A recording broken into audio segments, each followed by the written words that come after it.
Hi guys, நான் உங்கள் நந்தாஜி. ரீசெண்டாக ஏகேவோட குட் பை அக்லி படத்தோட 15 டேஸ் செலிப்ரேஷனாக முடிச்சாச்சு. ஸோ நெக்ஸ்ட்டு AK64 படத்தை வந்து யார் இயக்க போகிறா அப்படிங்கிறது நம்ம ரசிகர்கள் மத்தியில் வந்து பெரும் எதிர்பார்ப்பாக இருந்துச்சு.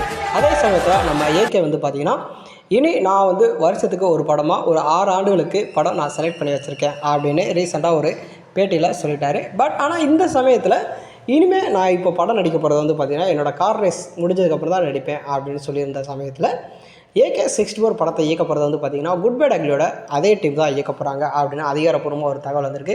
அதே மைத்ரி மூவிஸ் ப்ரொடக்ஷன்லையும் ஆதிக் ரவிச்சந்திரோட இயக்கத்துலையும் ஜிவி பிரகாஷோட மியூசிக்கில் தான் இந்த படம் அடுத்து இயக்கப்படுறதாகவும் தகவல் வெளியாகிடுச்சு.